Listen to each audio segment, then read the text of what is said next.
siswa SMA Negeri 1 Teluk Batang. Izin ingin mewawancarai Bapak. Sebelumnya perkenalkan diri dulu. Perkenalkan, nama saya Mutia Hafid. Saya Hani Madinah. Saya Ahmad Dhani. Saya Bandara. Saya UGP Haji. Saya Iqbal Maulana. Baiklah, langsung ke pertanyaan saja ya Pak. Mungkin tadi tujuannya apa dulu tadi, itu yang perlu dijelaskan. Misalnya tujuan di sini ini untuk apa dulu, misalnya dalam rangka apa nih misalnya? Ini terkait pengelolaan sampah. Oh, terkait pengelolaan sampah. Oke. Pertanyaan pertama, apakah Bapak memahami jenis-jenis sampah?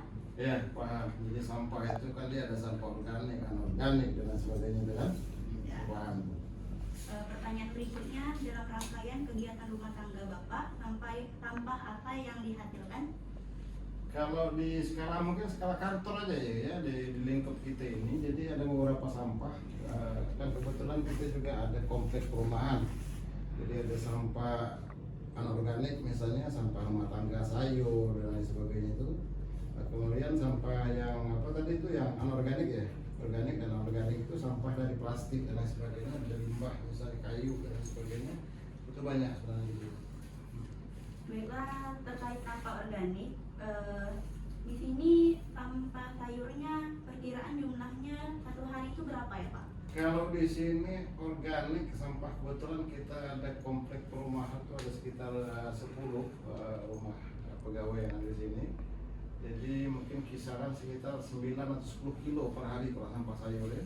Sampah sayur, kemudian juga dari sampah-sampah kapal yang kapal-kapal perikanan. Nah, kebetulan di kita ini kan banyak kapal-kapal perikanan yang masuk. Nah, di kapal-kapal itu kita titip. Jadi kita memang di kementerian kita ini kebetulan memang ada program bersih laut namanya. Jadi setiap kapal-kapal perikanan kita titipkan tempat sampah. Jadi mereka ke laut, kita titipkan tempat sampah.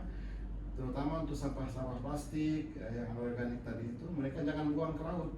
Jadi mereka simpan, kemudian sampai ke pelabuhan mereka setor ke kita nih sampahnya. Nah, sampah itu nanti kita olah. Di sini ada pengolahan sampah ini. Jadi ada sampah-sampah yang bisa diolah, bisa dijadikan pupuk organik dan lain sebagainya. Ada juga sampah-sampah yang langsung dibuang ke tempat pembuangan sampah, nah, di TPA seperti itu. Itu sama juga ya Pak dengan buah dan makanan sisa gitu? Ya, sama. Jadi yang produk dari sisa makanan yang ini perumahan itu tadi ada buah, ada sayur dan lain sebagainya. Dan terkait sampah yang anorganik kertas, itu perkiraan jumlahnya satu hari berapa? Nah, itu banyak. Kalau kita kebetulan kayak terkait pekerjaan kantor, misalnya ada hal-hal yang misalnya yang cacat layanan, misalnya yang kerjaannya harus kita ganti, jadi kertasnya harus dibuang. Jadi perkiraannya mungkin sekitar 15 sampai 20 kiloan sehari. Itu termasuk juga dari sampah yang dari kapal itu tadi yang saya bilang. Kalau terkait sampah anorganik plastik? Ya itu tadi. Jadi akumulasinya dari sampah plastik, sampah kertas itu tadi yang sekitar 15 atau sampai 20 kilo tadi yang saya bilang. Dan terkait sampah anorganik lainnya seperti kaleng atau potongan besi itu bagaimana? Nah, ada sama itu tadi yang itu tadi masuknya. Jadi anorganik itu dia ada kertas, ada plastik, ada kaleng-kaleng bekas makanan itu. Kan ada makanan siap saji itu makanan kaleng. Nah, sampahnya itu kan termasuk anorganik. Nah, itu tadi salah satunya tadi masuk di yang perkiraan sekitar 15 sampai 20 kilo per hari tadi. Oke, pertanyaan berikutnya, bagaimana cara Bapak mengelola sampah dalam rumah tangga selama ini? Nah, ini skalanya mungkin salah kantor ya, jangan rumah tangga, jadi mungkin agak ini. Jadi itu tadi, jadi sampah kita ini memang ada dikelola. Kita kelola, jadi sampah-sampah organik yang bisa terkait dari sisa makanan, sisa sayur, kemudian sisa buah itu kita olah di sini. Ada sampah-sampah yang bisa kita olah, kita jadikan pupuk. Nah, kebetulan kita di sini juga ada tim yang ngelola itu, jadi sampah-sampah itu kita olah, kita jadikan pupuk dan lain sebagainya. Kemudian sampah-sampah yang anorganik tadi, itu yang sampah plastik yang tidak bisa terurai, artinya seperti itu kita buang ke tempat pembuangan akhir TPA di mungkin kalau kita sebutkan di daerah Sukamaju tuh. Jadi ada yang dari desa, ada petugasnya yang ambil ke kita ini, mungkin berapa hari sekali mereka ambil, mereka buang ke tempat pembuangan sampah di daerah Sukamaju. Oke, apakah saat membuang sampah yang dihasilkan oleh keluarga Bapak sudah dipilih sesuai jenis? Ya, kebetulan kita memang ada tempat yang untuk penyortiran sampah tadi ini. Makanya di tempat rumah-rumah kita sediakan tempat sampah nih.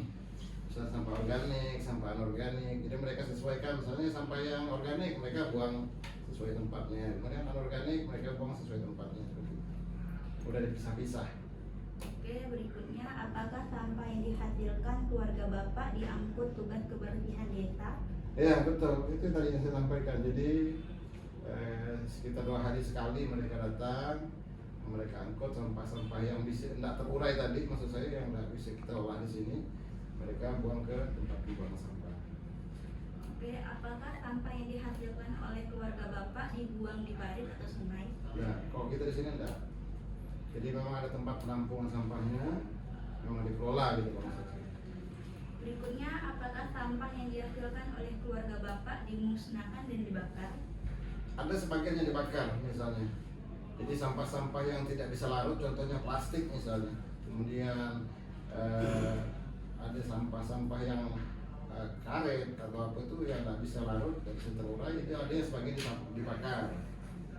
Atau itu tadi kita buang di tempat pembuangan air, ada petugas dari desa yang ambil barang. Apakah ada jenis sampah yang dihasilkan oleh keluarga Bapak namun digunakan kembali? Itu tadi yang saya sampaikan. Jadi ada sampah-sampah organik tadi yang sisa makanan, sisa buah, sisa sayur yang bisa ini kita kelola, ini kita olah jadi pupuk, jadi apa segala macam lah itu seperti itu. Dan apakah ada upaya dari Bapak selama ini mengolah sampah menjadi lebih bernilai? Ada, itu yang tadi saya sampaikan dari awal. Berarti ini saya ulang-ulang terus ya. Jadi memang ada sampah-sampah yang tadinya kita bisa pilah, artinya sampah-sampah yang organik tadi itu yang bisa kita manfaatkan lagi, daur ulang artinya seperti itu. Sampah-sampah yang bekas sayur, bekas buah dan lain sebagainya, itu fungsinya. Salah satunya jadi pupuk gitu. Ya. Oke Pak, berikutnya apakah Bapak mengetahui dampak negatif dari sampah? Sangat mengetahui, kebetulan kita memang ada program dari kementerian kita juga terkait sampah itu tadi yang saya sampaikan bahwa kita ada program bersih laut namanya, Bulan Cinta Laut, BCL namanya. Jadi memang tidak boleh sama sekali kita buang sampah, terutama kita himbau ke pelaku usaha nelayan dan lain sebagainya. Makanya kita titip nih ke kapal-kapal nih, semacam bak sampah begini kita titip ke kapal. Selama mereka melaut tidak boleh buang sampah ke laut. Kalau seandainya mereka buang, kena sanksi dan kena denda seperti itu. Jadi mereka harus tampung sampahnya. Setelah mereka masuk ke pelabuhan, kita timbang sampahnya, kita kasih hadiah malah. Kita kasih reward, penghargaan ke ini. Oh berarti dia tertib, dia tidak buang sampah ke laut, tidak buang sampah sembarangan. Kita kasih hadiah, misalnya souvenir, entah kasih minuman ringan, entah kasih snack seperti itu di modelnya. Atau kasih semacam kalender atau apalah yang penghargaan tuh pelaku usaha yang tertib aturan. Oke baik Kak, segini saja pertanyaan dari kami. Saya ucapkan terima kasih karena Bapak sudah melayani kami. Sekian saja ya. Saya akhiri. Wassalamualaikum warahmatullahi wabarakatuh. Waalaikumsalam warahmatullahi wabarakatuh. Ya baik, terima kasih. Ada yang sudah berkunjung dan mau silaturahmi ke tempat kita. Terima kasih.